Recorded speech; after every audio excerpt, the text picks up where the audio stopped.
Hi guys, James at RampantLionReviews again for you today with another beer review. For this one we are going to head over to the Czech Republic once again, and we're going to go down a little bit more of a traditional route if you like with this one. Most of the beers I've reviewed for you have been the kind of new wave American type beers that have been produced over there, but we're going to try something a little bit more traditional like I said. So for this one we're going to go to Pivovar Chodovar and we're having a taste of their Zámecké Černé today. So probably the best way to describe this beer, or the most recognisable way I should say, is probably that it's going to be somewhere along the lines of a German Dunkel. Now when it comes to Czech traditional beer, most of them are just different types of lagers. You've got the Světlý Léček, which are the kind of lighter type lager beers, you've got the Černé, which are the kind of equivalent to the German Dunkel, and you've also got the Tmavé, which are more along the lines of a Schwarz beer, but they all tend to be really quite nice. It's a style of beer that I really quite enjoy, and you know, the Munich Dunkels were one that I've been really enjoying recently, so certainly looking forward to trying another one of the traditional Czech beers,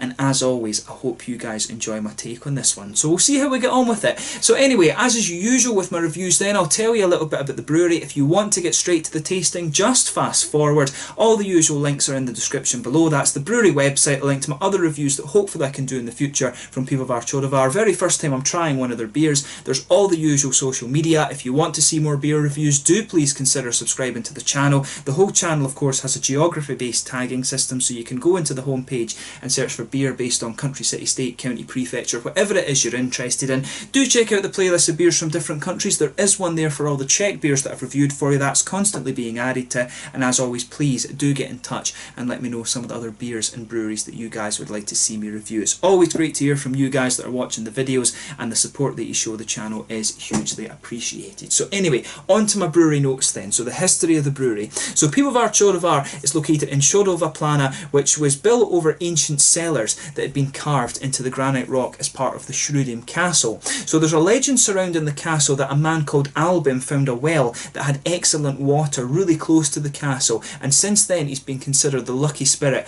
of the local breweries. But after the area became part of the Kingdom of Bohemia in 1322, the castle gradually lost its kind of strategic significance and it gradually just vanished over time. However, these famous rock cellars remained in place and they proved ideal for local brewers if you like. So the first record of beer brewing in the area comes from the year 1573, and this brewery was founded by the noble Šilky family.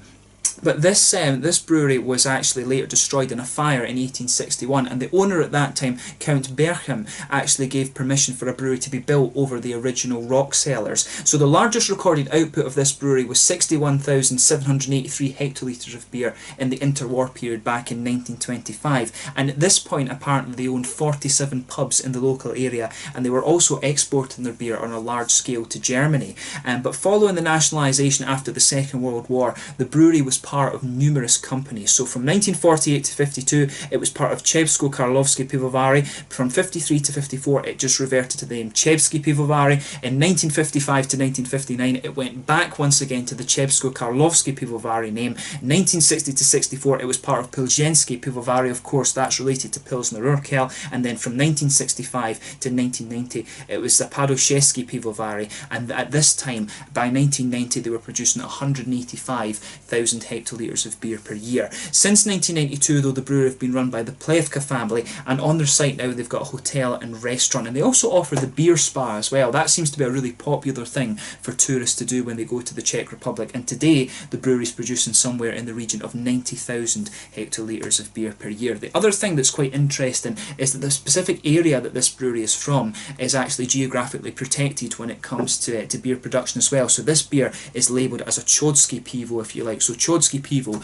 is one of these trademarks, if you like, that is protected geographically by the European Union. The same idea basically as Münchner beer or Scotch whisky or you know, champagne from the region in France and things like that. So it is quite cool. It's a new type of beer if you like. It is always cool to encounter these things on the channel because like I say, Czech beer was one that I hadn't reviewed a hell of a lot of before I actually went over there. But in total this brewery have produced I think around 16 beers when I was checking out Untappd earlier. Like I said, most of them are the traditional Czech type beers, and when it comes to Czech traditional beer, most of them are these kind of different types of lagers. Like I say, you've got the Svetlis, the Letsaks, the Černys, and also the Tomavis and things like that. And most of the beers that you'll get from these guys are different types of lagers, just with different Plato ratings and different colours and stuff like this. But the beer's supposed to be really nice, and we'll see how we get on with this one. So yeah, that's all you need to know about the brewery for just now. If you want to read a little bit more, check out the brewery website in the description below. They've also got a Facebook page that you can follow,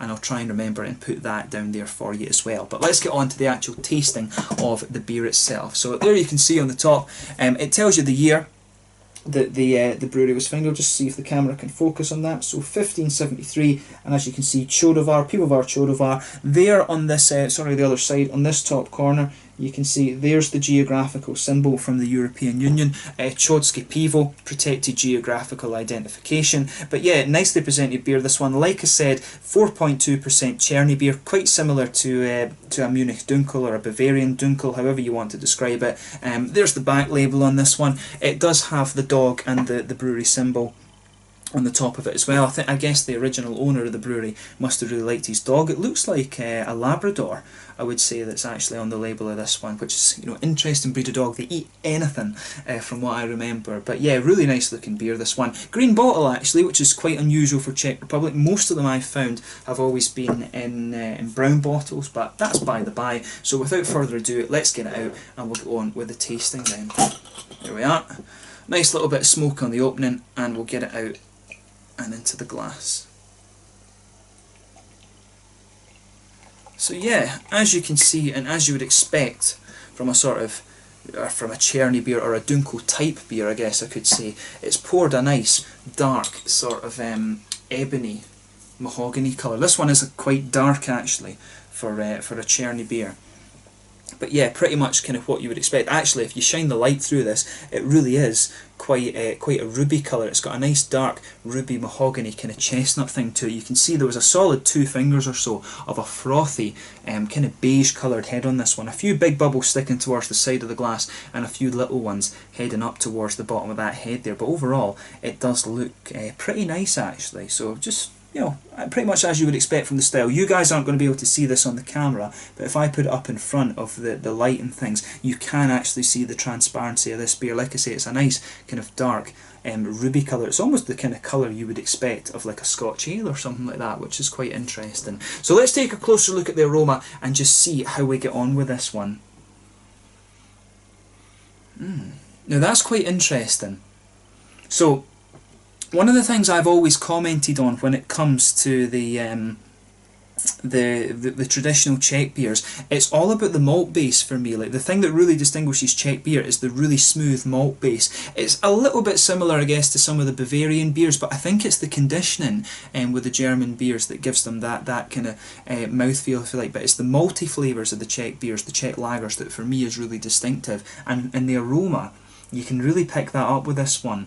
It's got a nice sort of brown bready base to it. You can pick up, there's a little touch of caramel in there, a little bit of biscuit, but really it's the kind of grainy, bready notes that are coming out of this one, which is interesting. Yeah, it's really a kind of grainy, bready quality that's coming out of the aroma of this beer. That aroma really does kind of lean towards that. But it's a really nice beer, this one. In terms of aroma, I do quite like how it comes across. It doesn't quite, I would say, it does actually smell a little bit more German, this one, than some of the other Czech traditional ones that I've come across actually. Normally, the smoothness of the malt base is a little bit more distinctive. For me, this one's a little bit more grainy than some of the other ones. But it has that caramel. It's almost, when your nose adjusts to it a little bit more, you get more of the kind of roasted notes, or toasty notes, out of that kind of caramel that's in the beer. And it smells really nice. And to be honest, the graininess kind of goes down a little bit as well, as your nose adjusts to it as well. But the hoppy qualities on this one, it has that kind of, that sort of almost Sats, that note. The Czech Sats hop I always find have a little bit of that noble hop quality to it, but with the proximity to Bavaria, to Germany with this one, I wouldn't be surprised if they're using German noble hops as well. But then again, probably with it being a more traditional brewery, they will stick to using the Czech hops, I would think. But they do smell, I would say they do smell quite similar, to be honest. But yeah, nice little bit of sweet earthiness in there, little bit of a kind of grassy, kind of floral type thing to it as well, but not too much, mainly a sweeter earthy note, little bit of grassy quality. But yeah, pretty much it has the aroma that you would expect of a Czerny or a Dunkel. So just take a little bit of time and enjoy the aroma of the beer before you get stuck into it. But let's have a taste of this one now. So this one is the Zámecké Černé from Pivovar Chodovar. In, what was it, Chodova Plana, if I'm pronouncing that correctly, in the western part of Bohemia in the Czech Republic. Let's get stuck into this beer then. Slanje, skål, na zdraví.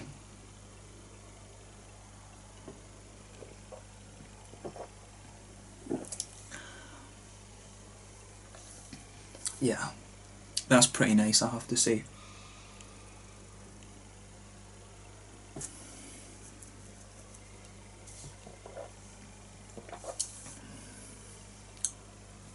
Yeah, I mean, that's a solid beer, that. The one thing I would say about the Czech beers is they always tend to be a little bit lower in alcohol than their German equivalents. I think normally the German ones are up around 5% normally, from what I remember. The Dunkels mainly are around 5% ABV.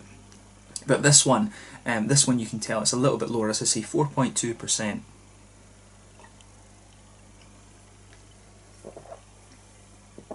But yeah, nice easy drinker, which is exactly what you want. So with the malt base in this one, you can feel there's that nice bready malty quality that just blankets the middle of your palate. It's a nice brown bready flavour, and that's forming the whole kind of linchpin of the beer, if you like. There's a little bit of a biscuity sweetness there. As you move out towards the edge of the tongue, there's a little bit of a sweeter caramel in the centre of the palate too. But then as you go from the centre of your palate out towards the edge, a little bit of the biscuity note just kind of comes out too, which is really nice. And you can feel with this beer that a little bit of the grainy quality from the bread does push its way out as you go further and further into the aftertaste. There's a little bit of a toasted note to this one as well.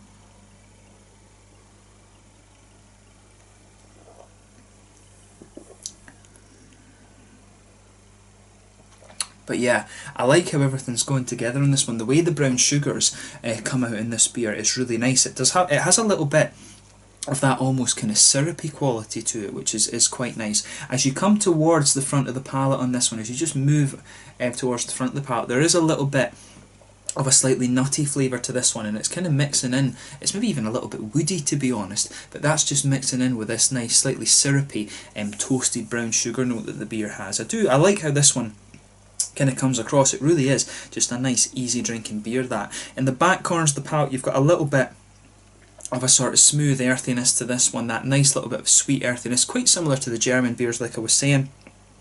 But as you come further forward along the sides of the tongue, you can feel there's a little bit of a nice grassy quality to the beer. It does have a little touch of floral note at the front corners of the palate, but round the very front curve of the tongue it's just a little bit lighter and grassy, I would say.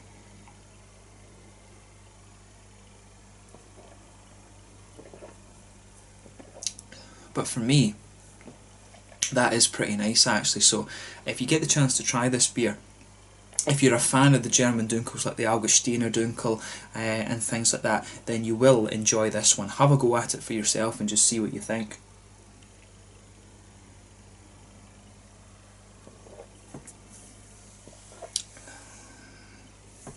Yeah, just a nice easy drinking thing, and that's what I've said about the Czech beer all along, particularly the traditional ones. It's all about sessionability when it comes to these beers, and this one certainly fits into that bracket. If you just go behind the front curve of the palate as well, you get that little oily bubble where the nice juicy fruity esters start to come out of the beer. For me, this one again is what you'd expect. It's got a little bit of that kind of slightly candied red fruity note to it. It's maybe a little touch figgy, but mainly it's a kind of candied red fruity note that comes out of the beer. But overall, it's when you go further into the aftertaste, it does become a little bit more candied, that sort of candied strawberry type thing, like the little heart-shaped sweets you get from the Star Mix. That's where I would say the overall kind of fruity character of the beer lies. But for me, a nice beer this. I wouldn't hesitate to drink that again. It's a nice sessionable beer like I was saying. In terms of the mouthfeel, I would say light to mid-bodied this one. Carbonation's that typical kind of soft quality.